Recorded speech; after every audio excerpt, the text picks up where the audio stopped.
Assalamualaikum warahmatullahi wabarakatuh. Salam sejahtera untuk kita semua.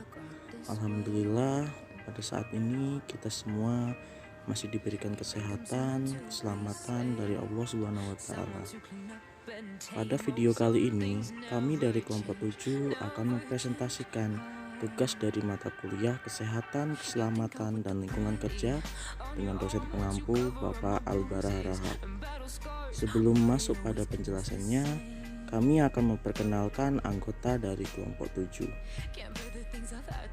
Anggota dari kelompok 7 yang pertama yaitu ada Rahmat Ramadan Wahab dengan NIM 119320014. Kemudian ada Clara Novita dengan NIM 118320023. Selanjutnya ada Mulia Dharma Sasmita dengan NIM 118320017 dan ada Saryanti Purba dengan NIM 118320017. Oke, kita langsung masuk pada penjelasannya. Jadi kami dari kelompok 7 akan menjelaskan mengenai fire hazard and life safety, atau dalam bahasa Indonesia yaitu bahaya kebakaran dan keselamatan hidup. Baiklah, untuk presentasi yang pertama akan dibawakan oleh Saudara Rahmat Ramadan Wahab. Kepadanya dipersilahkan. Oke, Assalamualaikum warahmatullahi wabarakatuh. Perkenalkan, nama saya Rahmat Ramadan Wahab, NIM 119320014. Di sini saya akan memulai untuk menjelaskan tentang bahaya kebakaran dan keselamatan hidup. Pertama ada bahaya kebakaran. Bahaya kebakaran menurut pernyataannya sendiri adalah sebuah kondisi yang mendukung perkembangan atau pertumbuhan kebakaran. Nah, di dalam kebakaran itu ada 3 elemen yang ditentukan untuk menyalakan dan mempertahankan api. Yang pertama itu ada oksigen, lalu ada bahan bakar dan panas. Nah, selanjutnya api atau pembakaran itu adalah suatu reaksi kimia antara oksigen dan bahan bakar yang mudah terbakar. Pembakaran adalah proses di mana api mengubah bahan bakar dan oksigen menjadi energi, biasanya dalam bentuk panas. Lalu untuk produk sampingan dari pembakaran sendiri itu ada cahaya sama asap ya. Biasanya cahayanya ini ya karena bentuknya terang seperti itu dia berubah menjadi seperti ya. Nah, untuk memulai reaksi pembakaran ini, sumber penyalaannya itu kayak percikan api atau nyala api terbuka. Lalu ada suhu yang cukup tinggi yang juga diperlukan. Nah, kalau sudah ada suhu yang cukup tinggi, hampir semua zat mungkin akan bisa terbakar. Nah, suhu penyalaan atau titik pembakaran adalah suhu di mana bahan bakar tertentu dapat meledak menjadi menyala api. Nah, untuk panas sendiri itu dia selalu mengalir dari suhu yang lebih tinggi lalu ke suhu yang lebih rendah. Nah, nggak pernah nih ada suhu yang lebih rendah ke suhu yang lebih tinggi tanpa gaya luar yang diterapkan. Api menghasilkan panas yang diperlukan untuk mempertahankan api. Panas berlebih kemudian ditransfer ke benda-benda di sekitarnya yang dapat terbakar, meledak, atau terurai. Nah, untuk perpindahan panas sendiri itu ada 3 cara. Pertama itu ada konduksi, radiasi, dan konveksi. Nah, biasanya ini caranya itu secara bersamaan ya. Pertama ada konduksi. Konduksi adalah transfer energi panas langsung. Pada tingkat molekular, bahan di dekat sumber panas menyerap panas, lalu meningkatkan energi kinetiknya. Nah, energi kinetik itu adalah energi yang dihasilkan dari benda bergerak. Energi dalam bentuk panas ditransfer dari satu molekul selanjutnya. Bahan menghantarkan panas dengan kecepatan yang bervariasi. Nah, beton, plastik itu contoh-contoh dari konduktor yang buruk lah, itu karena isolatornya yang baik. Jadi mungkin dari beton plastik itu agak sulit transfer energi panas langsung melalui cara konduksi sendiri. Nah, selanjutnya itu ada radiasi, adalah perpindahan gelombang elektromagnetik dari panas ke benda padat. Nah, gelombang itu akan bergerak ke segala arah dari api dan dapat dipantulkan dari permukaan serta diserap olehnya. Nah, nanti panas yang diserap itu dapat menaikkan suhunya gitu, melebihi titik pembakaran material. Lalu kemudian apinya ini bakal meletus. Contohnya ini adalah penyebaran api melalui ladang tangki minyak. Nah, yang terakhir ini adalah konveksi. Konveksi adalah perpindahan panas melalui pergerakan gas panas. Gas tersebut dapat berupa produk langsung dari api, hasil reaksi kimia, atau gas tambahan yang dibawa ke api oleh pergerakan udara, lalu dipanaskan pada permukaan api dengan konduksi. Nah, konveksi ini tuh menyebabkan kebakaran meningkat saat panas naik dan bergerak searah arus udara yang berlaku. Biasanya kalau misalnya contohnya itu seperti kebakaran ladang jagung, ketika nanti udara yang mengarah ke arah ladang jagung, itu kebakarannya akan meningkat, apalagi saat panas di sekitar udara itu dia tinggi. Nanti kebakaran itu bakal lebih tinggi lagi.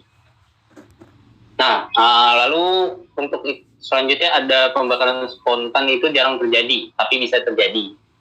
Nah, senyawa organik terurai melalui proses kimiawi alami. Saat terdegradasi, mereka melepaskan gas metana atau gas alam gitu, bahan bakar yang sangat baik gitu untuk melakukan pembakaran spontan ini.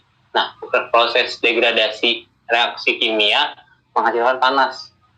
Contoh nih, misalnya di sebuah hutan, contohnya itu pembakaran spontan adalah tumpukan kain yang basah kuyup gitu. Lalu ada reaksi hipergolik, terjadi saat mencampur bahan bakar. Nah, pengoksidasi menghasilkan pertumbuhan panas yang begitu cepat, menyebabkan pembakaran langsung pada suhu kamar tanpa sumber penyalaan yang jelas. Nah, meski istilah hipergolik berasal dari propelan roket, fenomena tersebut sudah ada sejak lama gitu, kan pada temperasi atmosfer normal. Nah, salah satu contohnya itu fosfor putih yang disimpan di bawah air. Jika mulai mengering, fosfor ini tuh akan meletus dengan api. Nah, lalu selanjutnya ada sumber-sumber dari bahaya kebakaran.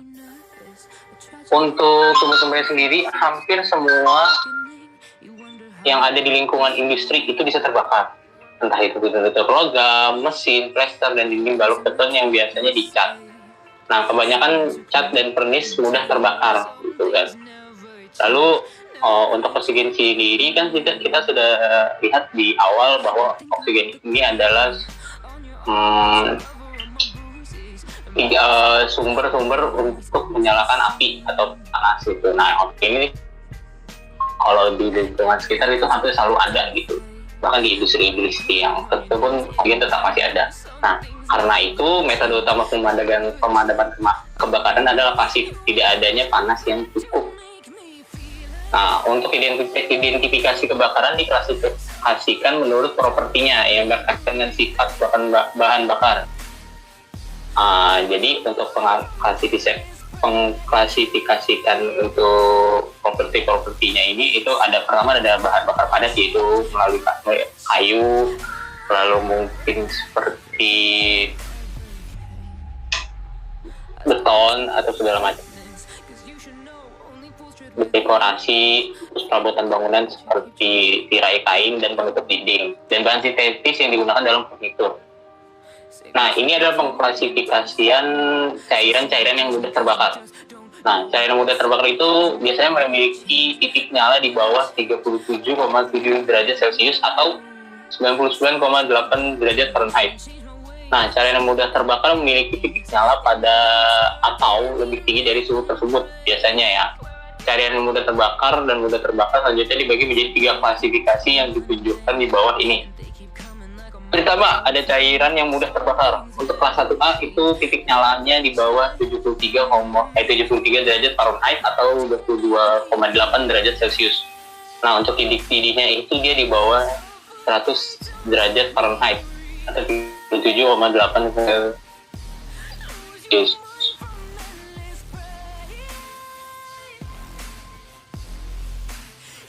Itu hampir semuanya sama. Dari titik nyalanya sampai titik didihnya itu ada yang beberapa yang membedakan itu di titik didihnya. Untuk di kelas 1B sendiri itu dia titik didihnya ada di atas 100 derajat Fahrenheit atau 37,8 derajat Celcius. Nah, untuk di kelas 1C itu dia titik nyalanya itu ada atau di atas 73 derajat Fahrenheit, Jadi dia titik dingin tuh benar ada di antara 22,8 derajat Celcius sampai 37,8 Celcius. Nah, lalu ini selanjutnya ada cairan mudah terbakar titik nyala karena titik nyalanya. Lalu pertama itu ada kelas 2, itu dia ada di 100 derajat Fahrenheit atau di atasnya, yaitu 37,8 Celcius. Nah, tetapi itu dia bakal ada di bawah 140 derajat Fahrenheit atau 60 derajat Celcius. Yang kedua ada kelas 3A, titik nyalanya itu ada atau di atas 140 derajat Fahrenheit atau 60 derajat Celcius. Nah, tetapi dia akan ada di bawah 200 derajat Fahrenheit atau 93,3 derajat Celcius. Nah, untuk kelas 3B ini dia yang titik nyala yang paling tinggi ya, yaitu dia ada di atas 20 derajat Fahrenheit atau di bawahnya. Nah, selanjutnya itu ini adalah merupakan pengklasifikasian sumber-sumber bahaya kebakaran. Pertama, kebakaran kelas A. Untuk kebakaran kelas A itu ada material padat seperti kayu, plastik, tekstil, dan produknya ini tuh kertas, rumah, atau pakaian. Jadi produk-produk yang dihasilkan dari kayu dan tekstil ini seperti kertas, rumah, pakaian ini merupakan sumber bahaya kebakaran. Lalu ada kebakaran kelas B, itu cairan dan gas yang mudah terbakar. Cairan itu contohnya seperti minyak, bensin, seperti itu. Lalu untuk gas sendiri dia mungkin lebih ke oksigen ya, karena kan tadi sudah kita jelaskan di awal bahwa oksigen itu adalah salah satu sumber untuk menyalakan panas atau api. Lalu ada kebakaran kelas C, itu ada listrik. Ini tuh lebih kayak situasinya tuh listrik hidup gitu, mengacunya itu pada situasi yang listrik yang hidup, terus tidak termasuk kebakaran pada bahan lain yang diawali oleh listrik. Ini lebih seperti contoh kasusnya konslet di dalam rumah, karena kita tidak mematikan listrik gitu kan, ketika kita sedang berpergian. Nah, lalu ada kebakaran kelas D, logam yang mudah terbakar dan mudah teroksidasi. Nah, contoh-contohnya itu ada aluminium, magnesium, titanium, dan zirconium. Nah, lalu ini ada kategori khususnya yang jangan gunakan air untuk memadamkannya. Karena oksidator atau campuran yang sangat aktif, bahan mudah terbakar yang mengandung oksigen, asam nitrat, hidrogen, peroksida, dan padatan propelan rudal. Lalu ada sistem NFPA 704 untuk mengidentifikasi cepat bahaya yang muncul saat terbakar. Nah, di sini kita bakal tahu nih sistem dari NFPA 704 untuk mengidentifikasi setiap bahaya yang muncul ketika sebuah zat itu terbakar. Yang pertama ini ada titik 0, tidak ada bahaya, bahan stabil selama kebakaran dan tidak bereaksi dengan air. Lalu ada titik 1, bahaya ringan, titik nyala jauh di atas suhu lingkungan normal. Lalu ada keadaan 2, bahaya sedang, titik nyala sedikit di atas suhu lingkungan normal. Lalu ada keadaan 3, itu bahaya kebakaran ekstrim, gas atau cairan yang dapat menyala pada suhu normal. Nah, keadaan keempat ini adalah gas atau cairan yang sangat mudah terbakar dengan titik nyala yang sangat rendah. Jadi sebenarnya ketika ada suatu zat atau cairan, suatu gas atau cairan yang sangat mudah terbakar, itu dia mempunyai titik nyalanya yang sangat rendah. Kenapa? Karena dia ketika dalam suhu yang rendah pun dia masih bisa menyala gitu apinya atau panasnya. Nah, ini untuk kesehatan ketika untuk zat-zat yang terbakar ini gitu. Kesehatan memiliki latar belakang biru dan merupakan bagian kiri dari berlian. Yang pertama itu 0, tidak ada ancaman bagi kesehatan. Lalu ada 1, bahaya kesehatan ringan, respirator dianjurkan. Lalu kedua itu ada bahaya kesehatan sedang, diperlukan pelindung pernapasan dan mata. Yang ketiga ini sangat berbahaya bagi kesehatan, pakaian dan peralatan pelindung diperlukan. Yang keempat ini bahaya yang mengancam kesehatan, pernapasan atau penyerapan kulit dapat menyebabkan kematian. Setelan enkapsulasi penuh diperlukan. Nah, ini lalu ada reaktif, memiliki latar belakang kuning dan merupakan bagian kanan dari berlian. Untuk 0 itu tidak ada bahaya, bahan stabil dalam api dan tidak bereaksi dengan air. Lalu 1 itu bahaya ringan, bahan dapat menjadi tidak stabil pada suhu yang lebih tinggi atau bereaksi dengan air untuk menghasilkan sedikit panas. Kedua, ada bahaya sedang atau lebih besar, bahan dapat mengalami reaksi kimia yang hebat, tetapi tidak akan meledak. Bahan bereaksi hebat dengan air secara langsung atau membentuk campuran yang dapat meledak dengan air. Ketiga, itu ada bahaya ekstrim. Bahannya ini dapat meledak karena sumber atau penyebutan memiliki reaksi hebat dengan air. Lalu keempat ini ada bahaya ekstrim yang konstan. Bahan dapat berpolimerisasi, terurai, meledak, atau mengalami reaksi berbahaya lainnya dengan sendirinya. Area harus dievakuasi jika terjadi kebakaran. Informasi khusus memiliki latar belakang putih dan merupakan bagian bawah berlian. Area ini digunakan untuk mencatat bahaya khusus yang ditimbulkan oleh material. Nah, biasanya sistem NFPA 704 ini di dalam sebuah industri itu bakal selalu ada ya, dan bentuknya itu seperti berlian. Nah, selanjutnya ini ada bahaya kebakaran bagi manusia. Pertama, kontak langsung atau dekat langsung dengan api juga dikenal sebagai radiasi termal. Itu benar-benar jelas banget ya berbahaya bagi manusia. Yang pertama itu daging bakal terbakar, kayak otot dan organ dalam. Nah, faktanya ini hampir 80% air menurut beberapa perusahaan tidak mengurangi fakta bahwa hampir semua 20% airnya terbakar. Nah, lalu untuk statistik NFPA sendiri itu menunjukkan bahwa kebanyakan orang meninggal dalam kebakaran akibat sesak atau menghirup asapnya. Nah, biasanya di dalam kebakaran ini tuh kadang ada beberapa asap yang sangat beracun ya. Dan kebanyakan nih kasus-kasus meninggal dikarenakan kebakaran itu bukan karena kita terbakar apinya, tetapi karena kita menghirup asap-asap beracunnya. Nah, karbon dioksida dapat menyebabkan mati lemas karena dapat diproduksi dalam jumlah besar, menghabiskan oksigen dari udara. Karena ketika di dalam sebuah kebakaran itu oksigennya ini kan di sekitar ruangan itu bakal bereaksi dengan panas atau apinya. Yang ketika itu hasil akhir dari kebakaran itu kan sebuah asap. Nah, asap itu mengandung karbon dioksida. Nah, karbon dioksida sendiri kalau terlalu banyak hirupnya itu benar-benar nggak baik ya. Pembunuh nomor 1 dalam kebakaran adalah karbon monoksida yang dihasilkan di hampir semua kebakaran yang melibatkan senyawa organik. Nah, karbon monoksida diproduksi dalam volume besar dan dapat dengan cepat mencapai konsentrasi dosis yang mematikan. Nah, ini adalah beberapa produk kimia utama dari pembakaran. Itu pertama, kalau bisa kita lihat di sini ada akleroin, lalu amonia, lalu ada karbon dioksida, selanjutnya ada karbon monoksida, lalu ada hidrogen klorida, lalu ada hidrogen sulfida, lalu ada nitrogen dioksida, dan terakhir ada sulfur dioksida. Nah, untuk selanjutnya itu ada deteksi bahaya kebakaran. Banyak sistem deteksi kebakaran otomatis digunakan dalam industri saat ini. Banyak yang sistemnya ini tuh biasanya dapat memperingatkan adanya asap, radiasi, suhu tinggi, atau peningkatan intensitas cahaya. Detektor ekspansi termal menggunakan sambungan logam sensitif panas yang meleleh pada suhu yang telah ditentukan untuk membuat kontak dan akhirnya membunyikan alarm. Isolasi panas dapat digunakan yang meleleh pada suhu yang telah ditentukan, dengan demikian memulai konsleting dan mengaktifkan alarm. Nah, biasanya ini di sebuah industri, bukan hanya di sebuah industri ya, itu di sekolah-sekolah, di gedung-gedung, perusahaan, apapun itu sebenarnya untuk sistem deteksi bahaya kebakaran otomatis ini sudah sering digunakan. Contoh di ITERA sendiri itu biasanya ada di dalam sebuah ruangan tuh yang bentuknya kayak air mancur. Nah, sedang di sistem deteksi itu di dalamnya nanti bakal ada sebuah logam ya, yang seperti dijelaskan itu ada sebuah logam sensitif panas gitu, yang dia bakal meleleh pada suhu yang yang telah ditentukan. Biasanya dia bakal meleleh pada suhu-suhu yang sudah dideteksi dapat menyebabkan kebakaran. Nah, setelah itu dia tuh bakal membunyikan alarm gitu.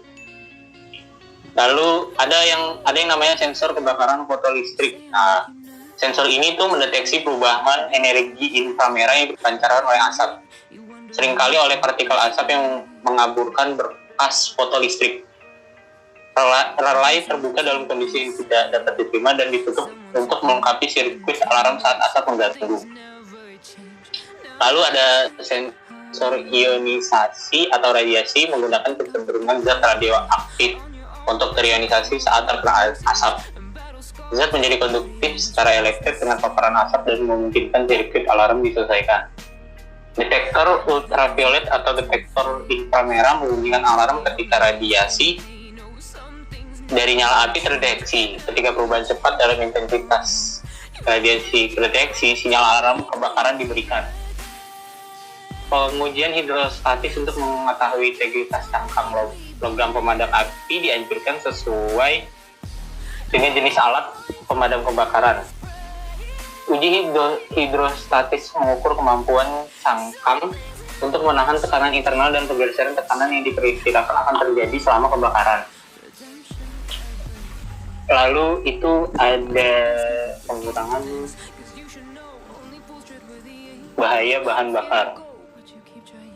Cara terbaik untuk mengurangi kebakaran adalah dengan mencegahnya penyebab utama dalam kebakaran industri. Nah, untuk materi ini akan dilanjutkan oleh teman saya selanjutnya. Terima kasih. Oke, tadi itu adalah penjelasan dari Rahmat Ramadan Wahab. Kemudian untuk presentasinya akan dilanjutkan oleh Lara Novita. Kepada Lara Novita dipersilahkan. Baiklah, saya Lara Novita NIM 118320023. Saya di sini akan menjelaskan tentang pengurangan bahaya bakar. Cara terbaik untuk mengurangi kebakaran adalah dengan mencegahnya. Penyebab utama kebakaran industri adalah mesin, proses yang panas dan terinsulasi dengan buruk. Salah satu cara mengurangi bahaya bakar adalah isolation dari 3 elemen segitiga, yaitu bahan bakar, oksigen, dan panas. Dalam kasus cairan, menutup katup dapat menghentikan elemen bahan bakar. Kebakaran juga dapat dicegah dengan penyimpanan cairan yang mudah terbakar. Cairan harus disimpan sebagai berikut. Di bangunan tahan api yang terisolasi dari tempat-tempat orang bekerja. Drain dan ventilasi yang tepat harus tersedia untuk bangunan tersebut. Dalam tangki di bawah permukaan tanah, di lantai pertama gedung yang bertingkat. Beberapa sumber pengapian dapat dihilangkan atau diisolasi dari bahan bakar. Melarang merokok di dekat bahan bakar yang mungkin terjadi. Simpan bahan bakar yang jauh dari area yang dimana percikan listrik dari peralatan, kabel, ataupun cahaya yang dapat terjadi. Jauhkan bahan bakar terpisah dari area di mana ada api terbuka. Ini mungkin termasuk overlasting, elemen pemanas, atau tungku. Mengisolasi bahan kebakar dari alat atau peralatan yang dapat menghasilkan percikan mekanis atau statis. Strategi lain untuk mengurangi risiko kebakaran adalah sebagai berikut. Pertama, bersihkan tumpahan cairan untuk mudah terbakar segera terjadi. Buang bahan yang digunakan dengan benar atau bersihkan. Jauhkan area kerja bebas dari persediaan ekstra bahan yang mudah terbakar. Misalnya nih, kertas atau kain atau kotak itu harus dijauhkan agar tidak terjadi kebakaran.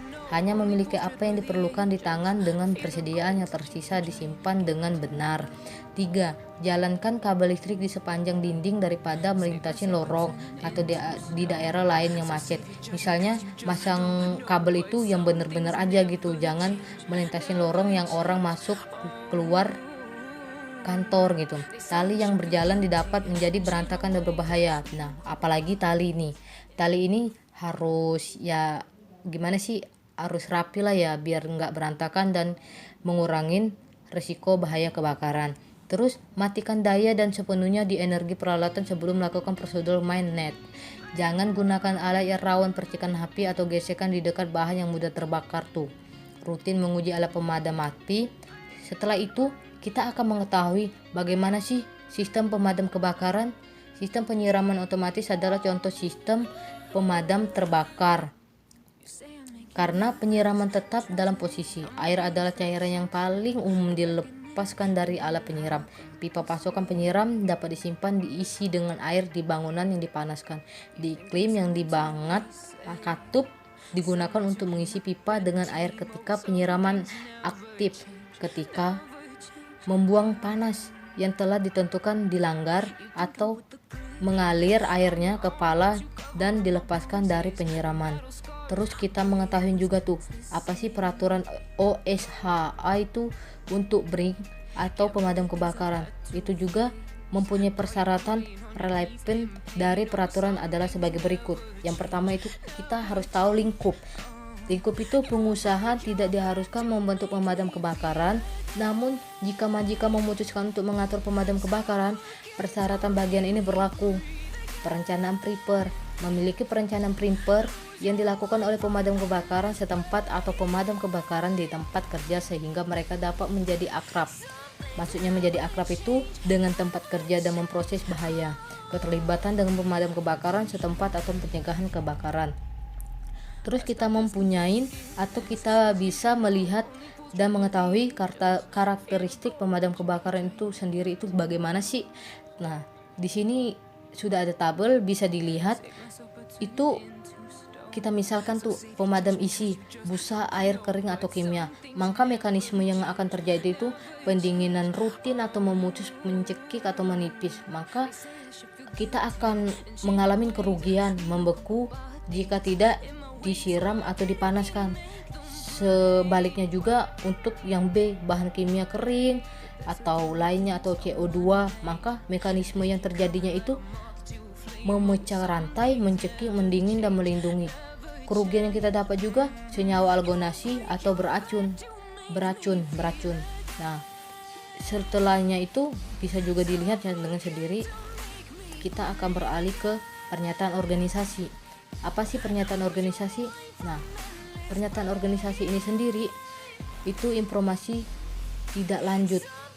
Maksudnya itu deskripsi tugas yang diharapkan dilakukan oleh anggota BRIK pemadam kebakaran, otoritas garis masing-masing petugas pemadam kebakaran, jumlah opis pemadam kebakaran dan jumlah instruktur pelatihan, dan daftar dan deskripsi jenis penghargaan atau pengakuan bahwa anggota BRIK mungkin memenuhi syarat untuk menerima kenyataan di organisasi tersebut. Kita akan mengetahui juga kemampuan fisik yang ada di bahaya kebakaran ini. Terus itu tuh mempunyai persyaratan kemampuan fisik sendiri loh. Hanya berlaku untuk anggota BRIK api yang melakukan pemadam kebakaran struktural interior. Karyawan yang tidak dapat memenuhi persyaratan kemampuan fisik mungkin masih bisa menjadi anggota BRIK pemadam kebakaran selama karyawan tersebut tidak melakukan pemadam kebakaran struktural interior. Terus kita mempunyai pelatihan juga dan pendidikan. Apa sih tujuan adanya pelatihan dan pendidikan di suatu bahaya kebakaran atau pemadam kebakaran itu fungsinya yang diharapkan dilakukan oleh pemadam kebakaran. Fungsinya itu untuk dalam organisasi itu untuk kinerja seperti menyediakan fleksibilitas yang diperlukan untuk merancang program pelatihan yang memenuhi kebutuhan BRIK pemadam kebakaran individual. Terus kita mempunyai peralatan juga nih di dalam pemadam kebakaran, yaitu layanan dan mengganti peralatan pemadam kebakaran yang rusak atau tidak dapat diservis. Ini mencegah anggota pemadam kebakaran menggunakan peralatan yang tidak aman secara tidak sengaja. Setelah itu di pemadam kebakaran juga ada pakaian pelindung loh. Nah, ini dikeluarin oleh ayat E tahun 1910.156. Tidak mengharuskan semua pemadam kebakaran membersemakan pakaian pelindung. Ini bukan tujuan dari standar untuk mengharuskan employers untuk menyediakan ansabel penuh pakaian pelindung untuk setiap anggota pemadam kebakaran tanpa pertimbangan diberikan kepada jenis lingkungan yang sangat-sangat berbahaya, maka anggota pemadam kebakaran dapat terpapar. Kita juga harus mengetahui bagaimana sih untuk menyikapin persiapan bencana. Bagaimana yang harus kita lakukan? Yang pertama-tama itu kita membutuhkan komitmen dan perencanaan manajemen dan melanjutkan praktis respon dan pemulihan untuk pemadam kebakaran secara teratur. Yang diperlukan secara teratur tetapi lebih jarang latihan kebakaran untuk semua personel. Terus kita mempersiapin juga tuh mencakup integrasi perencanaan perusahaan dengan rencanaan perjalanan inti lembaga penanggulangan bencana masyarakat seperti kepolisian tuh, pemadam kebakaran, palang merah dan rumah sakit harus dikonsultasikan dan diberitahu tentang rencana persiapan bencana perusahaan. Bagaimana sih untuk mengetahui mencegah kebakaran kantor? Nah, yang sangat-sangat berbahaya itu yang pertama itu batasin ngerokok di area yang mudah kebakar. Misalnya kalau mau ngerokok itu ya kita sediain asbak atau notif dan perabotan tahan api agar si percikan abu rokok itu tidak mengalir ke sesuatu tempat yang mudah kebakar. Terus secara berkala periksa sekuit dan koneksi listrik, ganti tali yang rapuh atau usang segera. Pastikan bahwa kabel ekstensi dan aksesori lainnya disetujui oleh atau UL dan hanya digunakan sepertinya yang direkomendasikan. Terus pastikan lagi tuh banyak ruang udara yang tersisa di sekitar mesin penyalinan dan mesin kantor lainnya yang dapat terlalu panas. Temukan peralatan pengasilan panas jauh dari dinding atau apapun yang dapat menyala. Sering memeriksa peralatan pribadi seperti hot flash, pot kopi, cangkir. Tetapkan, gunakan dan mematikan peralatan tersebut setiap kepada orang lain. Terus jauhkan tuh lorong, tangga atau keluaran dari kertas, kotak dan bahan mudah terbakar lainnya. Setelah itu juga kita mempunyai standar kebakaran OSHA. Nah, untuk standar ini nih, proteksi kebakaran muncul di 29 CPR 1910.156 Subprat L. Subprat L ini berisi standar untuk brik pemadam kebakaran, peralatan pencegahan kebakaran tetap dari sistem proteksi kebakaran lainnya. Pengusaha tidak diharuskan membentuk brik pemadam kebakaran, tetapi mereka hanya memiliki melakukan harus memenuhi sejumlah persyaratan khusus. Ada yang lain terkait api membutuhkan match di subprat lain, misalnya pintu keluar kebakaran rencana tidak darurat, tidak sangat darurat itu, dan disarankan keluaran dicakup dalam subprat E. Nah, setelah itu kita akan mengetahui standar-standar di subprat L itu apa aja sih. Nah, banyak banget. Yang pertama itu perlindungan kebakaran. Perlindungan kebakaran itu mempunyai standar cakupan aplikasi dan definisi, brik pemadam kebakaran. Setelah itu peralatan pencegahan kebakaran portable. Nah, juga pemadam kebakaran portable, sistem state fit dan setelang. Terus peralatan pencegahan kebakaran tetap. Nah, ini juga banyak banget sih, ada 5. Yang pertama itu sistem penyiram otomatis, sistem pemadam tetap umum, sistem pemadam tetap bahan kimia kering, sistem pemadam tetap agen gas, sistem pemadam tetap semprotan air dan busa. Terus ini ada juga sistem proteksi kebakaran lainnya, maksudnya sistem mendeteksi kebakaran itu bagaimana sih gitu. Sistem alarm karyawan jika ada kebakaran itu bagaimana. Nah, setelah ini kita akan mengetahui bagaimana untuk menyelamatkan jiwa dari kebakaran. Nah, kita lihat dulu nih. Keselamatan hidup melibatkan pelindungan kendaraan atau kapal dan kehidupan orang-orang dalam bangunan dan struktur dari api. Sumber referensi utama untuk keselamatan jiwa adalah Life Step Code yang terbit oleh NTTA. Kode ini berlaku untuk bangunan baru dan yang sudah ada. Ini membebaskan konstruksi atau perlindungan atau fitur hunian yang diperlakukan untuk meminimalkan bahaya kebakaran. Misalnya tuh asap dan kepanikan. Nah, jadi kalau kita mau selamat, jiwa kita selamat dari kebakaran itu, setidaknya kita nggak usah panik atau gimana ya ngomongnya, nggak usah panik kalau kita melihat asap atau ada kebakaran. Kita cukup menenangkan diri agar kita bisa selamat dari kebakaran yang akan terjadi gitu. Kalau emang kita panik, kita bisa minta tolong sama orang atau kita bisa menelpon pemadam kebakaran kalau udah urgent banget. Terus bagian utama dari kode dikhususkan untuk biaya minimum yang diperlukan untuk desain jalan keluar. Nah, masuk desain jalan keluar ini kita bisa bisa mendesain lah gimana sih kebakaran ini separah apa gitu kan. Terus gimana sih kita harus menyikapinya gitu sih. Yang diperlukan untuk memastikan bahwa penghuni dapat dengan cepat mengevakuasi puing atau struktur. Nah, kan udah dijelaskan tuh, kita nggak boleh panik. Pokoknya kalau ada kebakaran apa-apa kita nggak boleh panik. Yang pertama kita harus menyelamatkan diri kita sendiri dengan cara menenangkan diri kita sendiri gitu sih. Gitu kalau dari saya ya. Mungkin presentasinya saya cukupin. Wassalamualaikum warahmatullahi wabarakatuh. Oke, tadi adalah penjelasan presentasi dari Lara Novita. Untuk presentasi selanjutnya akan dilanjutkan oleh saya sendiri.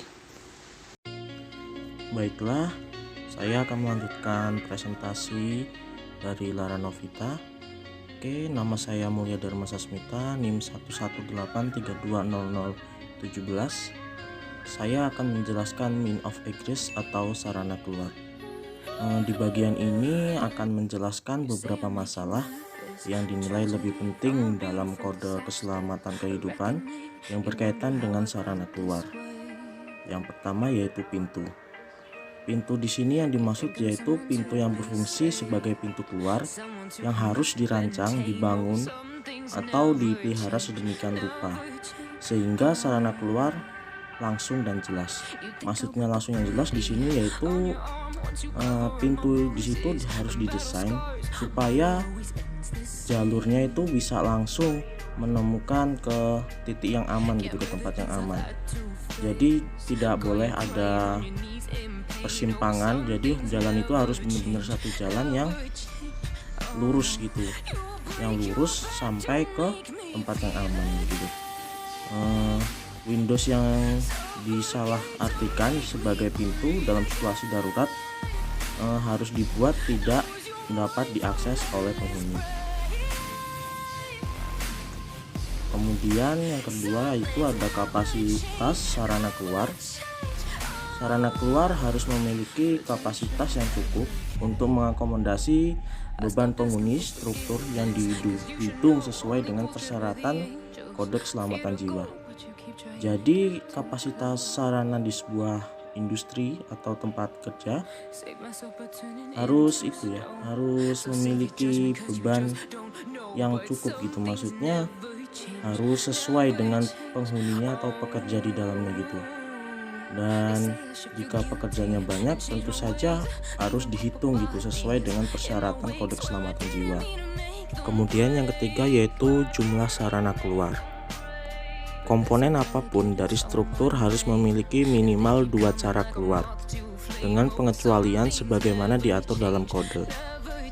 Jumlah minimum sarana keluar dari cerita apapun atau bagian manapun dari cerita adalah 3 untuk beban hunian 500 hingga 1000 dan 4 untuk beban hunian lebih dari 1000.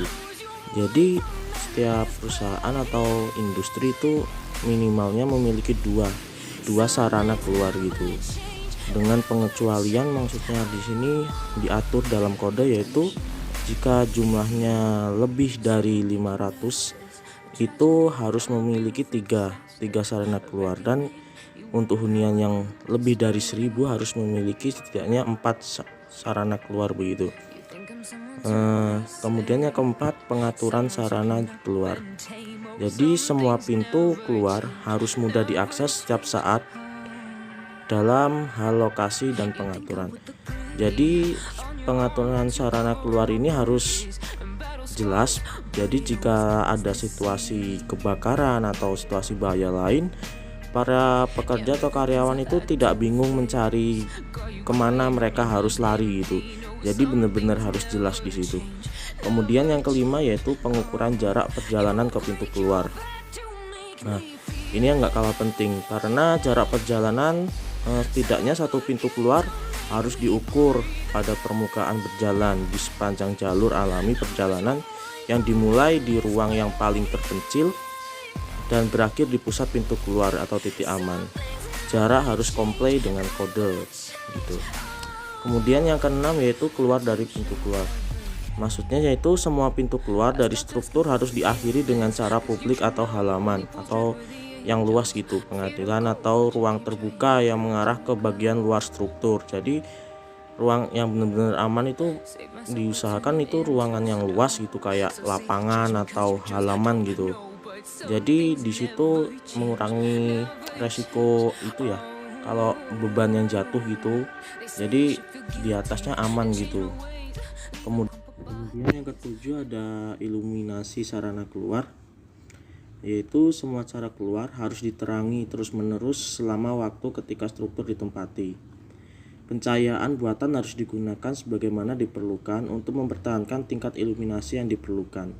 Iluminasi harus diatur sedemikian rupa sehingga tidak ada area yang tersisa dalam kegelapan oleh kegelapan pencahayaan tunggal gitu. Jadi jalan keluar itu harus dapat pencahayaan yang cukup gitu untuk menghindari hal-hal yang tidak diinginkan. Yang kedelapan yaitu ada penerangan darurat. Kembali bahas pencahayaan, yaitu pencahayaan darurat untuk semua cara keluar harus disediakan sesuai dengan kode. Dalam kasus di mana mempertahankan iluminasi, yang diperlukan tergantung pada perubahan dari satu sumber daya ke sumber daya lain. Selanjutnya yaitu menandai sarana keluar. Sarana keluar harus ditandai dengan tanda-tanda yang jelas dan mudah terlihat, dan juga harus disetujui dalam semua kasus di mana sarana keluar tidak jelas bagi penghuni. Tidak ada gunanya koridor akses keluar harus lebih dari 100 kaki dari tanda terdekat. Kemudian yang terakhir yaitu ketentuan khusus untuk area bahaya tinggi. Jika area berisi konten yang diklasifikasi sebagai sangat berbahaya, penghuni harus dapat keluar dari berpergian tidak lebih dari 75 kaki. Setidaknya 2 cara keluar harus disediakan dan tidak akan ada koridor bantu.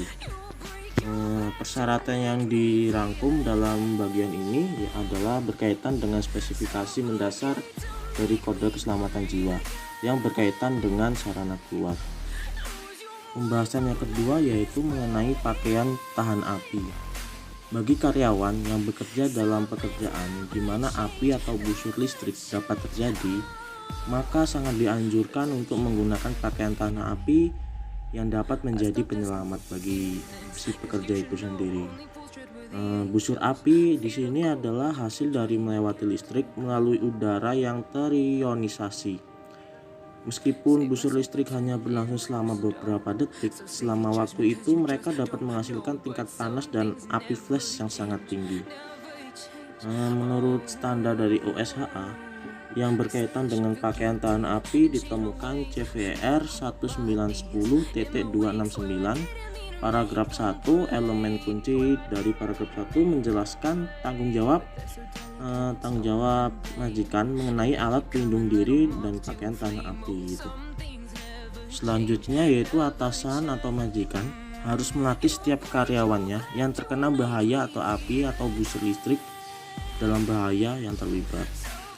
Atasan juga harus memastikan bahwa setiap karyawannya yang terkena bahaya api atau busur listrik tidak mengenakan pakaian yang ketika terkena api atau busur listrik, karena dapat meningkatkan tingkat cedera yang akan diderita oleh karyawan. Maka dari itu atasan harus dapat menunjukkan bahwa kain telah disuguhi untuk menahan kondisi yang mungkin ditemui atau bahan pakaian dikenakan sedemikian rupa untuk menghilangkan bahaya yang terlibat seperti asetat, nilon, polister atau bahan rayon.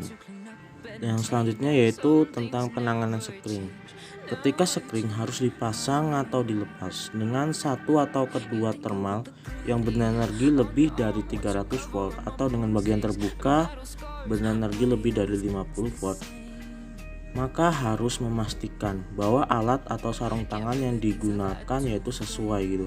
Ketika sekring jenis pengusiran dipasang dengan satu atau kedua thermal berenergi lebih dari 300 volt, maka harus memastikan bahwa setiap karyawan menggunakan pelindung mata yang memenuhi persyaratan. Oke, selanjutnya kita akan membahas tentang program keselamatan kebakaran.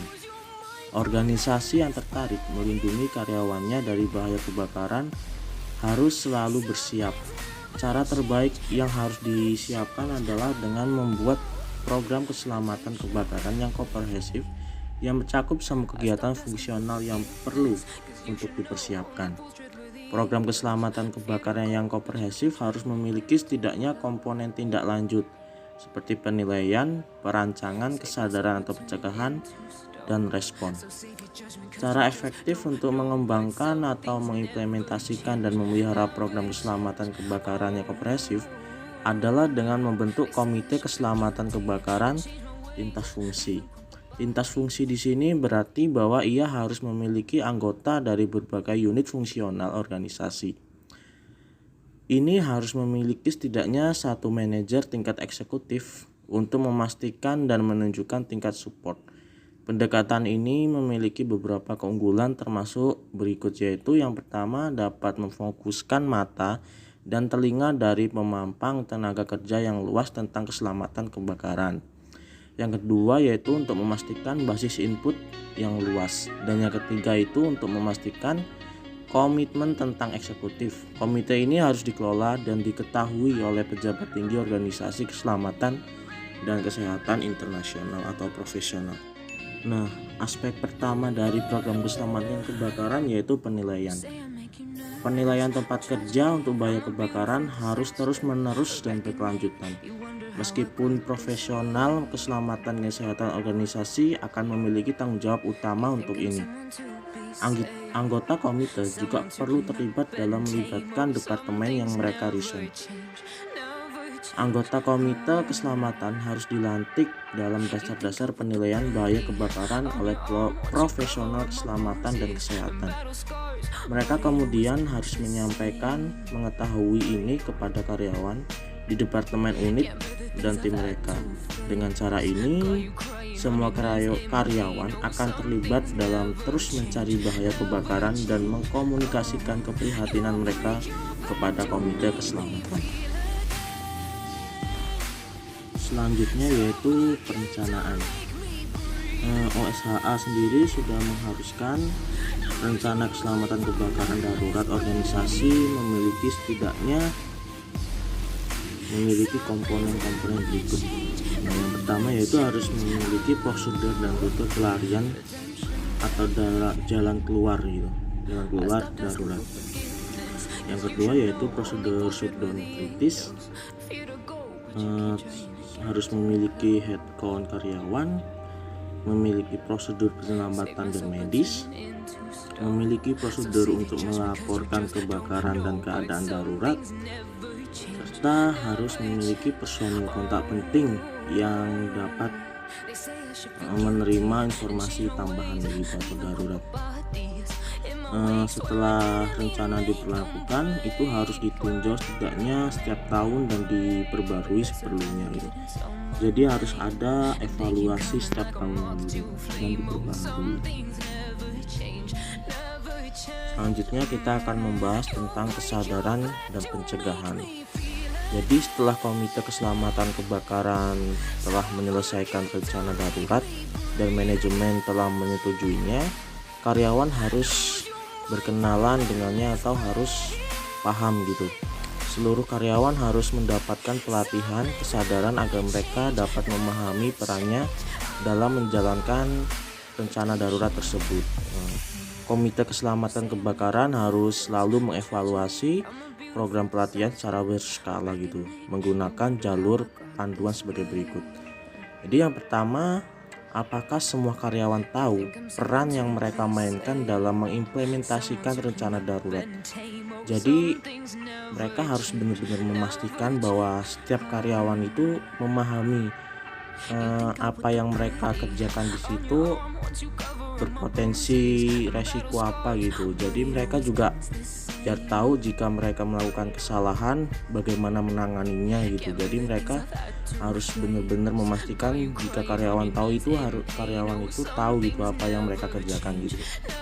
Kemudian bagaimana karyawan penyandang disabilitas disediakan gitu, maksudnya jika di suatu industri tersebut mempekerjakan suatu pekerja yang menyandang disabilitas gitu, di situ harus benar-benar disediain tempat khusus bagi penyandang disabilitas tersebut gitu. Jadi benar harus diberikan misalnya jalan keluar yang khusus juga hanya bisa dilalui untuk penyandang disabilitas tersebut, karena kalau disamakan tentu penyandang disabilitas tersebut tidak secepat dan segesit pekerja-pekerja yang lainnya gitu. Jadi kalau misalnya terjadi situasi yang berbahaya, mereka juga bisa menyelamatkan diri dengan jalan yang disediakan khusus untuk mereka gitu. Kemudian apakah semua karyawan memahami rencana pelarian? Apakah mereka mengerti prosedur evakuasi? Nah, di sini juga sama, semua karyawan juga harus memahami, mereka harus mengerti prosedur untuk evakuasi gitu. Jadi jika terjadi suatu hal-hal yang tidak diinginkan, mereka tahu gitu, mereka tahu bagaimana prosedurnya. Jadi mereka tidak asal lari ke sana, asal lari ke sini, tidak asal menyelamatkan diri gitu. Jadi mereka benar-benar mengerti prosedur evakuasi yang diterapkan di industri tersebut, sehingga semua karyawan atau semua pekerja bisa dievakuasi seluruhnya gitu dengan aman. Kemudian apakah semua karyawan baru dan semua karyawan sementara menerima pelatihan? Jadi kan di industri ini tidak ada yang tahu dan tidak ada yang bisa memprediksi kapan bahaya atau kecelakaan itu terjadi. Jadi semua karyawan baru ataupun karyawan yang magang gitu harus menerima pemahaman atau pelatihan yang sama gitu. Jadi setiap orang yang berada di tempat tersebut, di industri tersebut, harus memiliki pemahaman yang sama tentang prosedur evakuasi tersebut gitu. Selanjutnya, apakah semua karyawan diberitahu ketika rencana direvisi atau diperbarui? Tentu saja setiap industri harus memastikan setiap karyawannya mendapatkan pemahaman secara berskala atau secara terbaru gitu jika ada revisi. Jika tidak dilakukan, tentu saja jika ada kejadian yang sama, mereka akan mengulangi kesalahan yang sama gitu tanpa mengindahkan apa yang sudah direvisi gitu. Selanjutnya, apakah setiap karyawan mengetahui suara sistem alarm? Jadi di suatu industri di situ harus mendapatkan sebuah pemahaman tentang arti dari bunyi alarm tersebut, yaitu suatu bunyi, misalnya suatu bunyi tersebut menandakan informasi apa gitu. Jadi setiap karyawan wajib mengerti gitu dengan kode-kode alarm seperti itu. Kemudian apakah sistem alarm diperiksa secara berskala? Jadi setiap industri harus memastikan jika alarm diperiksa secara berskala gitu. Jadi jangan sampai ada kerusakan gitu yang akhirnya nanti malah berdampak kepada pekerja gitu. Jadi jika alarm itu tidak berbunyi atau alarm itu berbunyi tapi tidak sesuai dengan informasi yang ingin disampaikan, itu kan dapat membahayakan pekerjanya tersendiri. Selanjutnya, apakah perangkat pendeteksi kebakaran cukup di tempat tersebut? Apakah mereka diuji secara berskala? Nah, jadi seperti alarm tadi, di suatu industri juga wajib dilengkapi dengan pendeteksi kebakaran yang cukup gitu. Dan alat pendeteksi kebakaran itu juga harus diuji gitu setiap berskala, karena nanti apabila rusak mereka tidak bisa menerima informasi jika terdeteksi bahaya kebakaran gitu kan. Jadi setiap tahun atau setiap bulan harus diuji secara berskala gitu. Dan yang terakhir yaitu apakah semua karyawan tahu penyebab kebakaran yang paling mungkin.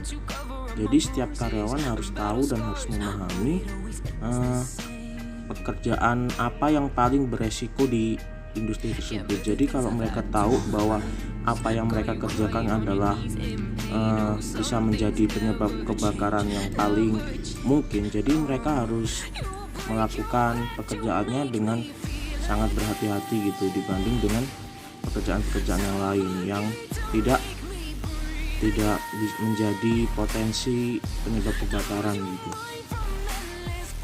Oke, selanjutnya kita akan membahas mengenai respon. Jadi kecelakaan itu bisa terjadi bahkan di organisasi yang paling aman sekalipun.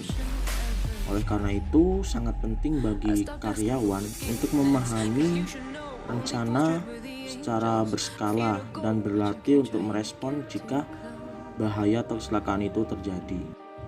Jadi setiap orang tidak selalu berpikir jernih dalam situasi darurat.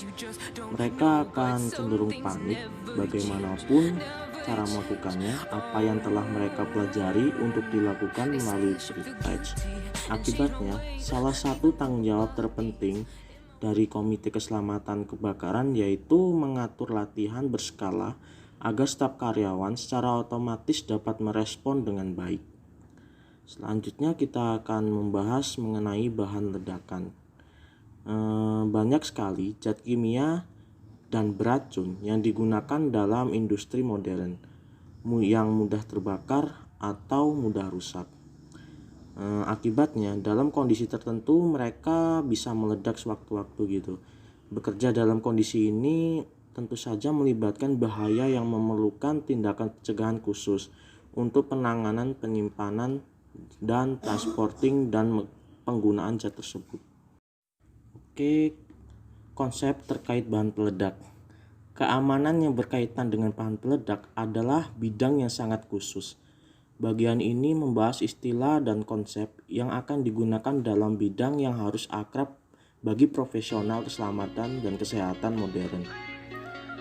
Zat yang mudah terbakar yaitu zat apapun dengan titik nyala di bawah 37,8 Celcius atau 100,04 Fahrenheit dan tekanan uap kurang dari 40 psi pada suhu itu. Cairan semacam itu juga dikenal sebagai cairan kelas 1. Mereka cenderung menjadi komposisi hidrogen dan karbon seperti minyak mentah dan banyak produk per produknya. Kemudian ada titik nyala. Titik nyala yaitu suhu terendah di mana suatu zat mengeluarkan uap yang cukup untuk dikombinasikan dengan udara untuk membentuk campuran yang dapat dinyalakan. Pengapian dapat didapatkan oleh percikan api. Kemudian ada suhu pengapian otomatis, yaitu suhu terendah di mana zat penghasil uap atau gas yang mudah terbakar menyala bahkan tanpa adanya percikan api. Ini kadang-kadang dikenal sebagai pengapian spontan. Dalam kebanyakan kasus, sejumlah oksigen harus ada di dalam campuran uap udara untuk ledakan terjadi. Jumlah yang harus ada untuk zat tertentu adalah batas oksigen untuk zat itu. Kemudian ada volatilitas. Volatilitas adalah kemampuan penguapan atau penguap dari zat tertentu. Yang semakin besar kecenderungan suatu zat untuk menguap, maka semakin mudah untuk menguap. Penggunaan umum zat yang mudah terbakar. Zat yang mudah terbakar banyak digunakan dalam industri modern. Bahaya yang terkait dengan mereka tidak terbatas pada industri yang memproduksi bahan dan zat tersebut. NSC telah mencantumkan hal-hal berikut sebagai penggunaan umum zat yang mudah terbakar dalam industri modern dan tidak mencegah terkait khusus yang harus diambil dengan masing-masing. Yang pertama yaitu deep tank. Operasi mencelupkan yang melibatkan zat yang mudah terbakar harus berlangsung di bangunan satu lantai yang terdiri sendiri yang dibangun dari material-material yang tidak dapat dikobatkan. Bangunan harus berventilasi baik, jelas ditandai dengan area berbahaya, bebas dari sumber pengapian dan besar. Tangki celup itu sendiri harus tutup dan harus mengandung sistem pemadam kebakaran otomatis. Kemudian ada Japanese and drying oven, yaitu oven yang digunakan untuk menguapkan pernis, enamel Jepang dan zat mudah terbakar lainnya. Harus berventilasi baik, harus dilengkapi dengan sistem proteksi kebakaran otomatis dan memiliki sistem shutdown yang mengaktifkan automatic Kelly jika terjadi kebakaran. Lalu ada oil burners. Memilih jenis bahan bakar yang tepat untuk digunakan dalam pembakaran minyak adalah hati-hati terbaik untuk mencegah akumulasi dan potensi penggapaian jelaga. Bahan bakar yang teraman untuk digunakan dalam pembakaran minyak adalah bahan bakar yang memenuhi kriteria berikut, yaitu yang pertama, titik kilat lebih tinggi dari 37,8 Celcius, kedua, berbasis hidrokarbon, dan yang ketiga, bebas asam dan grit. Selain itu, tangki pasokan harus terletak di luar gedung perumahan pembakaran minyak dan harus di bawah tanah. Bagian atas tangki menyimpan harus lebih rendah dari semua pipa yang memasukinya. Akhirnya, pembakaran minyak harus memiliki sistem otomatis untuk mencegah keluarnya minyak yang tidak terbakar ke dalam kotak api panas. Kemudian ada cleaning solvents, yaitu banyak pelarut yang digunakan untuk membersihkan bagian logam yang mudah terbakar. Tindakan pencegahan utama saat membersihkan bagian logam adalah memilih zat yang tidak dinyalakan dengan Ashley. Tindakan pencegahan tambahan termasuk ventilasi dan pemilihan area pembersihan yang berbasis dari sumber pengapian. Kemudian ada mesin pembakaran internal.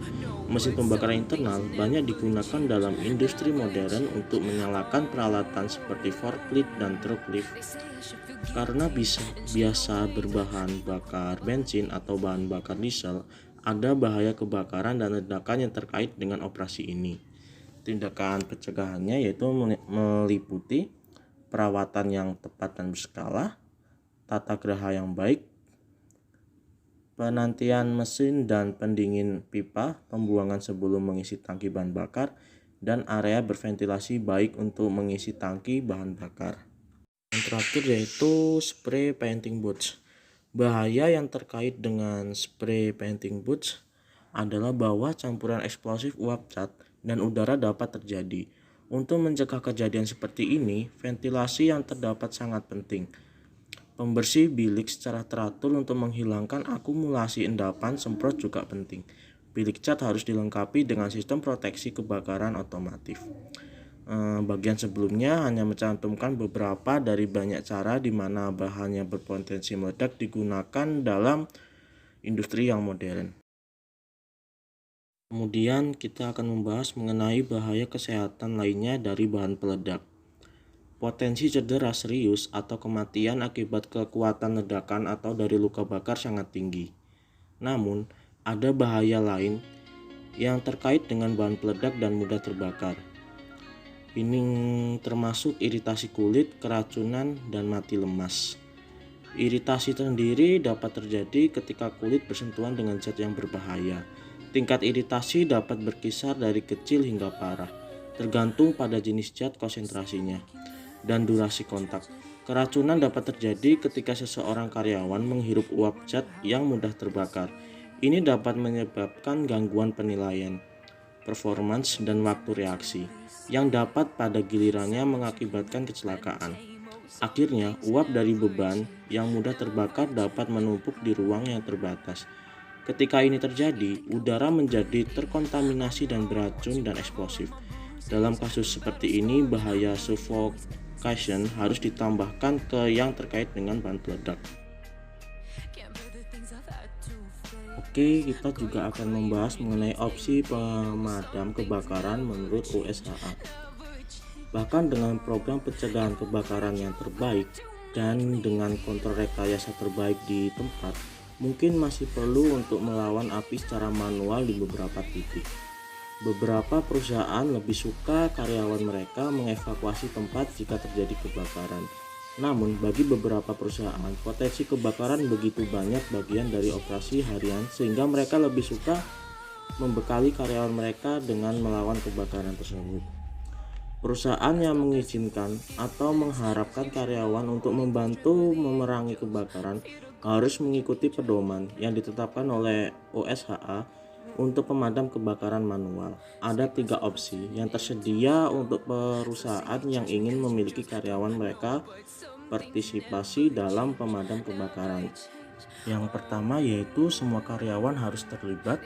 Yang kedua, hanya karyawan yang ditunjuk yang terlibat. Dan yang ketiga, hanya karyawan yang merupakan bagian dari pemadam kebakaran yang didirikan yang terlibat. Masing-masing opsi ini memiliki seperangkat persyaratan sendiri. Nah, untuk opsi yang pertama yaitu karyawan melawan kebakaran atau semua karyawan terlibat. Dengan opsi ini, semua karyawan diperbolehkan untuk melawan kebakaran. Namun pertama-tama mereka diharuskan untuk memiliki dan memahami rencana tindakan darurat yang telah disediakan atau dibijaki oleh perusahaan. Memiliki dan memahami rencana pencegahan kebakaran yang disediakan oleh perusahaan.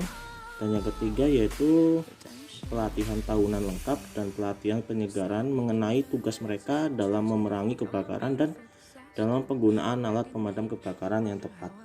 Untuk opsi yang kedua yaitu karyawan yang ditunjuk yang terlibat.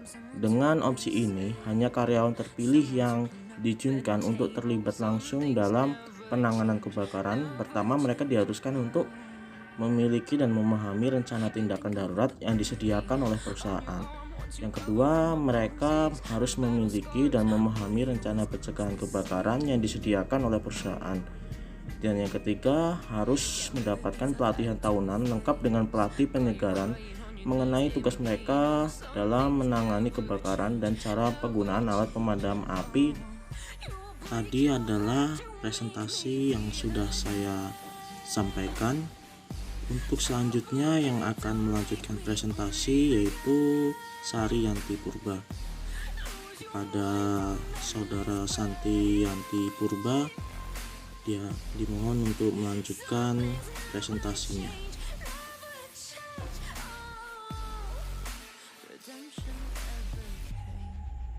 Selanjutnya yaitu opsi ketiga, pemadam kebakaran melawan kebakaran.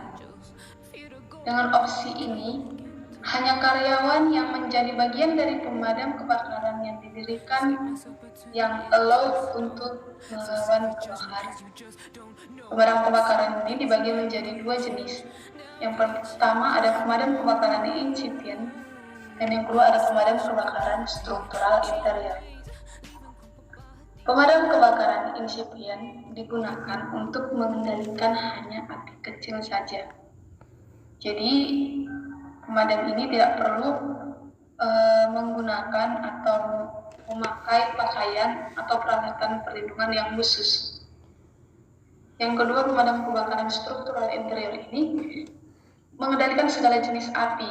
Jadi pemadam jenis ini bisa memadamkan api yang besar maupun api yang kecil dengan ketentuan jika melawan api yang besar memiliki pakaian atau peralatan perlindungan yang sesuai. Nah, persyaratan untuk setiap jenis pemadam kebakaran berbeda-beda. Namun, karyawan pemadam kebakaran harus memiliki persyaratan atau kriteria yang telah ditentukan. Nah, syarat-syaratnya itu antara lain yang pertama, memiliki dan memahami rencana tindakan darurat yang disediakan oleh perusahaan, memiliki dan memahami rencana perlindungan kebakaran yang disediakan oleh perusahaan, memiliki dan memahami pernyataan organisasi yang menetapkan ruang lingkup struktur organisasional, pelatihan, perawatan, dan fungsi brigade pemadam kebakaran, memiliki dan memahami prosedur operasi standar untuk pemadam kebakaran untuk mengikuti keadaan darurat during. Terakhir, memiliki pelatihan atau mengikuti pelatihan lengkap dan pelatihan penyegaran yang bersifat langsung. Nah, persyaratan brigade pemadam kebakaran ini berlaku untuk yang struktural maupun yang insipien tadi. Namun ada beberapa persyaratan tambahan untuk pemadam kebakaran. Antara lain itu seperti penyelesaian pemeriksaan medis yang memuaskan, yang memverifikasi kebugaran mereka untuk berpartisipasi. Kemudian ada pakaian pelindung khusus dan peralatan jenis yang digunakan oleh pemadam kebakaran setempat, termasuk peralatan pernapasan mandiri. Kemudian ada triwulan dibandingkan dengan tahunan, pelatihan dan pelatihan ulang yang bersifat langsung. Jadi secara umum syarat-syarat ini itu berlaku baik untuk pemadam kebakaran yang struktural maupun yang insipien tadi. Ini ada penilaian sendiri proteksi kebakaran. Nah, ini maksudnya apa? Kayak gitu kan. Jadi petugas atau tenaga kesehatan dan keselamatan itu kan tidak selalu berada di satu tempat. Nah, jadi untuk memastikan bahwa peralatan itu memang layak digunakan atau sudah lulus standar keselamatan dan kesehatan. Jadi dibuatlah kebijakan dengan penilaian sendiri proteksi kebakaran tersebut. Nah, penilaiannya itu dilakukan dengan berpatok pada pertanyaan-pertanyaan yang dapat memastikan peralatan itu layak atau tidak untuk digunakan, sudah sesuai dengan prosedur keselamatan atau belum. Jadi pertanyaan-pertanyaannya antara lain, satu, apakah alat pemadam api portabel dipasang dengan benar, mudah diakses, dan tersedia dalam jumlah layak dan jenis yang memadai? Kemudian, apakah alat pemadam api diperiksa setiap bulan untuk pengoperasian dan kondisi umum dengan lokasi yang sesuai yang dibuat pada tag masing-masing? Apakah alat pemadam api diisi ulang secara teratur dan apakah tanggal yang tertera pada tag mereka? Apakah stand pipa interior dan katup diperiksa secara teratur? Apakah setiap alarm kebakaran diuji secara teratur? Apakah jalan dan jalan keluar ditandai dengan jelas? Apakah semua jalan masuk dan keluar tetap bebas dari kekacauan dan jenis penghalang lainnya? Apakah pintu api dan rana dalam kondisi kerja yang baik? Apakah tautan yang dapat disederkan di tempat dan mudah diakses? Apakah pemadam kebakaran setempat akrab dengan fasilitas dan bahaya tertentu? Apakah sistem penyiraman otomatis dalam urutan kerja yang baik dipertahankan secara teratur, mengingat izin overhead yang tepat dan dilindungi dari kerusakan kontak yang tidak disengaja? Apakah karyawan dilatih dalam penggunaan pemadam kebakaran yang tepat? Apakah karyawan dilatih mengenai kondisi apa mereka harus membantu memerangi kebakaran? Dan dalam kondisi apa mereka harus mengungsi? Apakah hidran terdekat merah setiap tahunnya? Program kerja panas. Nah, penting bagi perusahaan industri untuk memiliki program kerja panas yang komprehensif. Nah, menurut OSHA, pekerjaan panas digolongkan atau menurut OSHA yang termasuk pekerjaan panas itu seperti pekerjaan yang melibatkan pengelasan, pemotongan, chipping, dan penggunaan alat yang dapat menyebabkan percikan api. Nah,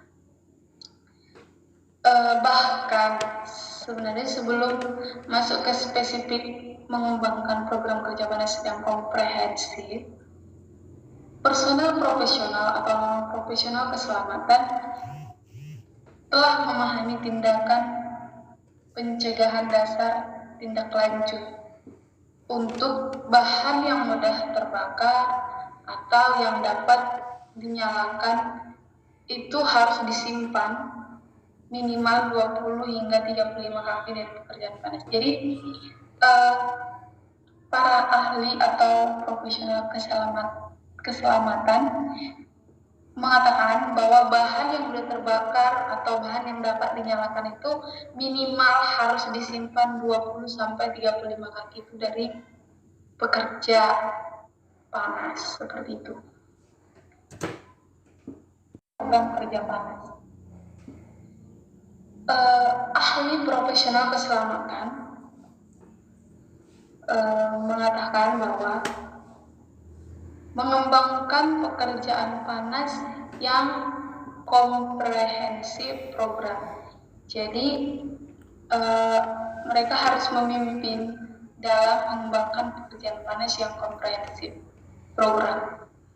Kemudian komponen program yang meliputi peralatan keselamatan, praktik kerja, adanya persyaratan kontraktor, pengawasan kebakaran, dan tentunya juga ada izin. Jadi semua pemangku kepentingan harus memahami peran dan tanggung jawab mereka dalam mencegah kebakaran yang mungkin disebabkan oleh pekerjaan panas. Selanjutnya, peralatan keselamatan kebakaran. Apa aja sih fasilitas yang memiliki peralatan keselamatan kebakaran yang tepat di suatu tempat? Yang tentunya yang harus dimiliki adalah alat pemadam kebakaran. Kemudian harus punya juga alat pemadam kebakaran jenis yang terletak di seluruh area kerja. Jadi ada alat pemadam kebakaran, ada juga yang alat pemadam kebakaran itu khusus diletakkan itu di semua area kerja mereka. Kemudian ada alat pemadam kebakaran backup yang fungsinya ini untuk melindungi, memberikan perlindungan ekstra selama proyek kerja panas.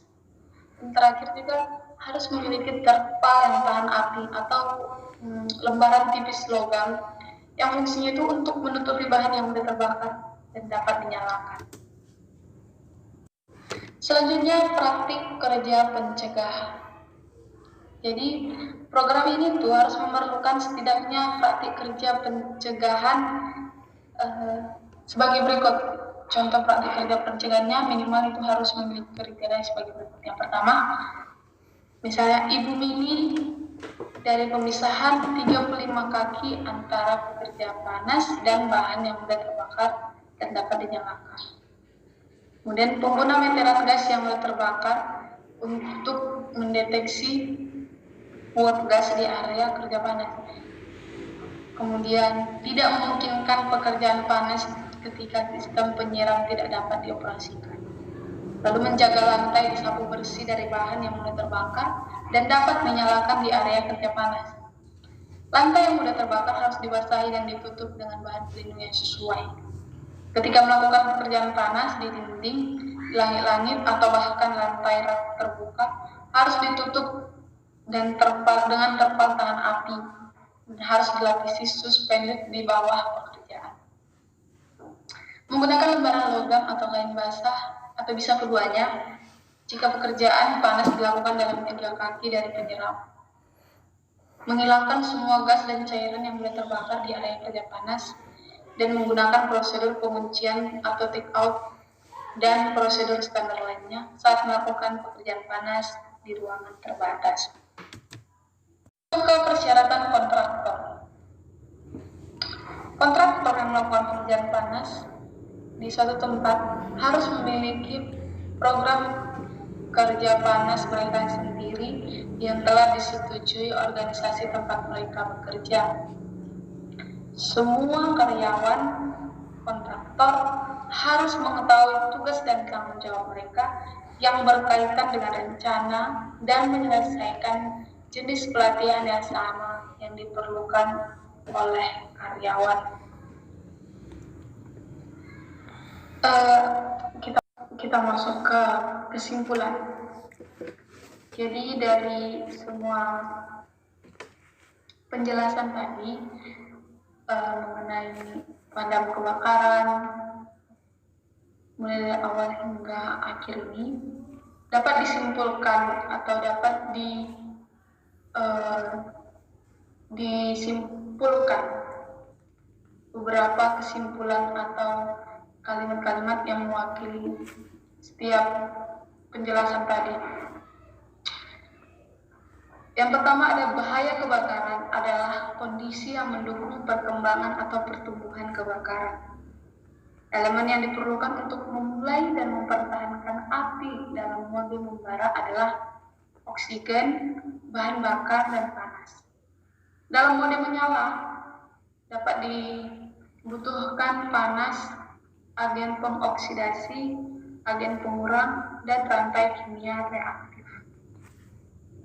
Produk pembakaran adalah energi dalam bentuk panas. Produk by atribusi termasuk cahaya dan asap. Api adalah reaksi kimia eksotermik. Reaksi eksotermik menghasilkan panas. Reaksi endotermik mengkonsumsi lebih banyak panas daripada yang dihasilkan.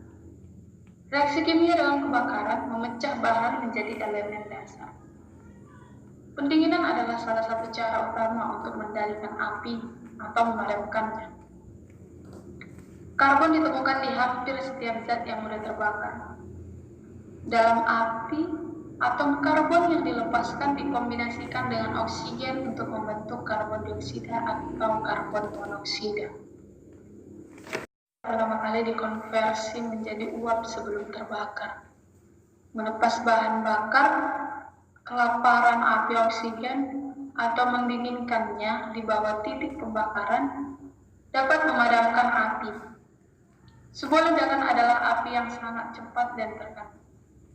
Panas selalu berjalan dari suhu yang lebih tinggi ke yang lebih rendah. Panas yang berlebih ditransfer ke objek lain dengan konduksi, radiasi, ataupun konveksi. Kebakaran kelas A melibatkan bahan bakar padat, kebakaran kelas B melibatkan cairan dan gas yang mudah terbakar, kebakaran kelas C melibatkan listrik hidup, kebakaran kelas D melibatkan logam yang mudah terbakar. Kategori khusus termasuk oxidizer yang sangat aktif dan mudah terbakar yang mengandung oksigen.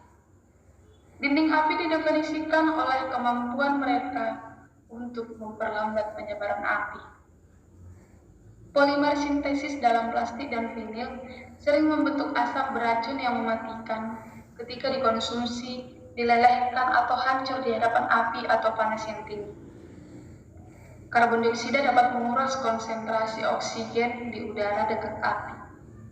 Karbon monoksida adalah gas yang tidak berwarna, tidak berbau, dan mematikan. Hidrogen ditemukan di sebagian besar bahan bakar, dikombinasikan dengan oksigen untuk membentuk air.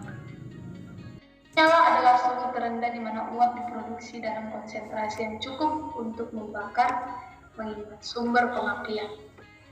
Cairan yang mudah terbakar memiliki titik nyala di bawah 37,8 derajat Celcius atau 100,04 derajat Fahrenheit dan titik kilat pada atau di atas suhu 37,8 derajat Celcius atau 100,04 derajat Fahrenheit.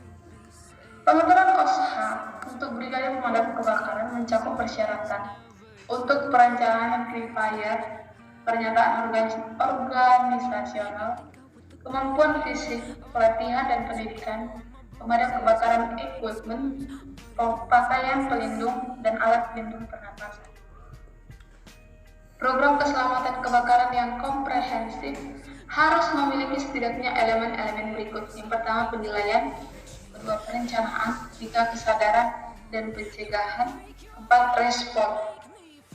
OSHA memberikan persyaratan khusus untuk pemadam kebakaran dalam 3 pendekatan opsional. Pertama, semua karyawan, yang kedua, karyawan yang ditunjuk, dan ketiga, brigade pemadam kebakaran.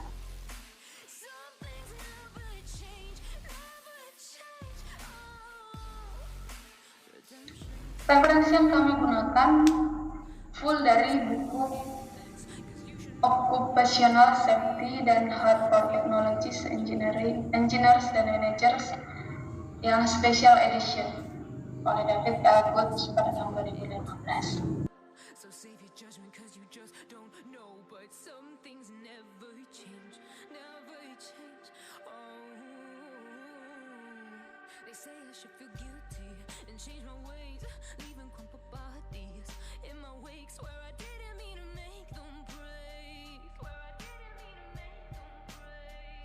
So delicate and so mundane, and they keep coming like a moth to a flame. Oh, some things never change, never change. You break your back to make me feel again, suffocate to make me breathe again, lose your mind from endless pain.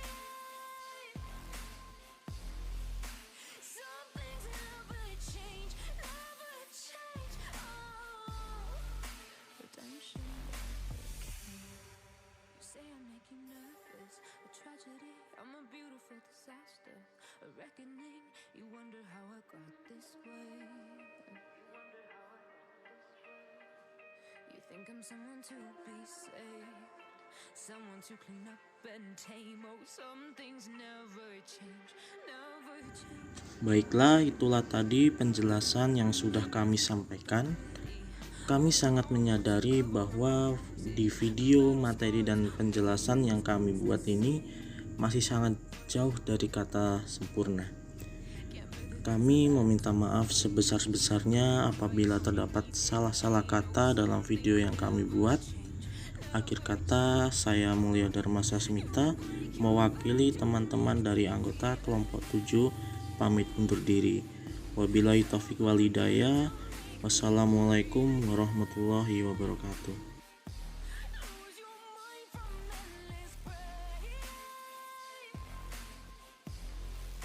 Some things never change, never change. Redemption never came. I stopped asking for forgiveness, cause you should know only fools tread where the angels fear to go, but you keep trying to get too close.